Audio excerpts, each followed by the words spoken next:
Mabuhay and welcome po sa Cubao Customs. Ngayong araw na to, mag-unbox tayo ng hindi lang isa, hindi lang dalawa, dalawa lang pala. Mag-unbox tayo ngayon ng dalawang Darna Funko Pops. Teka. Kilala niyo ba si Darna?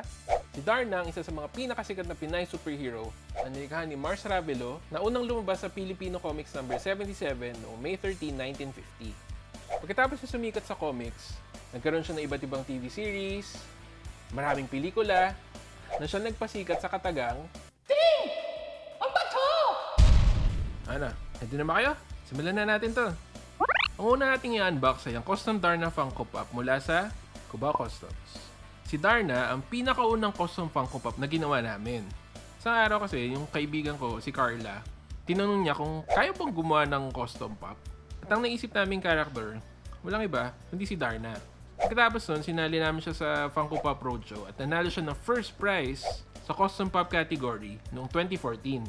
Kaya ito ang pinakaunang custom Darna Funko Pop sa Pilipinas. Kung mapapansin nyo, ginawa namin siya ng panibagong box kasi medyo naninilaw na yung original box niya after 5 years. Pininturahan ko rin ulit si Darna pero hindi ko iniba yung original figure.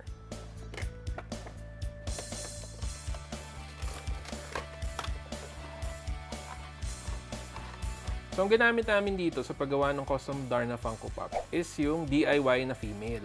Nahirapan pa ako nung kasi first time ko magko-customize ng pop. Kung papansin nyo, yung buhok, simple lang. Yung armbands niya, makapal. Yung emblem niya dito sa taas, makapal din kasi wala pa akong Dremel nun. Pagkatapos manalo ni Darna sa Funko Pop Roadshow, marami agad nagtanong sa amin kung pwede bang umorder? So, syempre, dahil bago pa lang ako nagko-custom, hindi ko alam yung gagawin. Nagtanong-tanong agad ako doon sa mga matagal na nagko-custom ng mga pops. Tapos, na-meet ko si Mark Dwin under Crown Customs pa nga noon eh. At sinabi niya, natutulungan niya akong paramihin si Darna. At doon nagsimula, ang Cubao Customs. Ang bato! Ngayon naman, i-unbox na natin ang official Darna Funko Pop. Ang unang niyong mapapansin dito sa box is yung logo dito sa taas. Imbis na Darna, Ravelo Comics Universe ang ginamit nila. Ibig sabihin ba nito may iba pang Pinoy superhero na lalabas bukod kay Darna? Hindi natin. Makukuha niyo si Darna exclusively sa Big Boys Toy Store kaya nandito yung sticker nila sa baba. Ito naman yung gilid ng box. Sa likod naman ng box makikita natin yung Funko Pop version ni Darna at yung comic book version niya. Buksan na natin.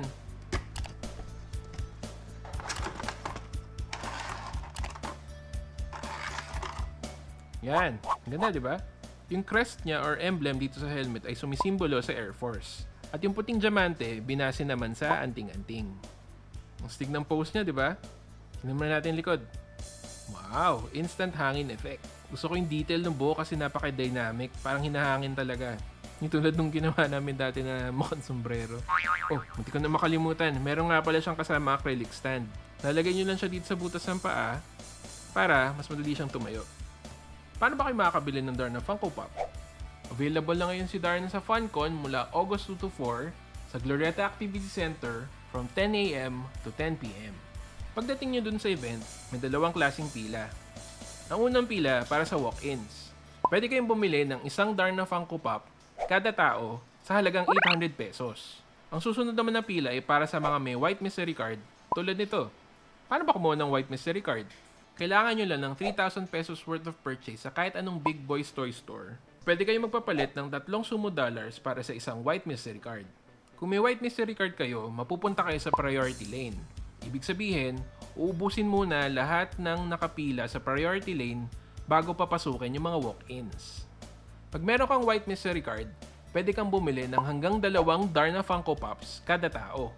Same price pa rin na 800 pesos kada isa. Kung di man kayo makapunta sa FunCon ngayong weekend, okay lang yan. Dahil malapit nyo na rin mabili si Darna sa lahat ng branches ng Big Boys Toy Store. Pero dahil dito sa White Mystery Card na to, nakabili pa tayo ng isa pang Darna Funko Pop. Ngayon, ipaparaffle natin for free! Sundin nyo lang yung mga steps na to para makasali sa raffle. Step 1. Subscribe to our YouTube channel. Step 2. Comment nyo lang ang sagot nyo sa tanong na ilang gold stars tulad nito ang nakita nyo sa buong episode. Kung tamang sagot nyo, pwede kayong manalo ng Darna Funko Pop for free! Hintayin namin ang mga sagot nyo hanggang August 9 ng 9 p.m. at i-announce namin ang mananalo sa August 10 ng 10 p.m. Dali lang, di ba? Ano pang hinihintay nyo? Sali na! Maraming salamat po sa panonood. Kung nagustuhan nyo ang unboxing video namin kay Darna, please give it a thumbs up. At huwag niyong kalimutan i-comment yung mga sagot nyo ha. For orders and inquiries, just visit our Facebook fan page. And for more videos, don't forget to subscribe.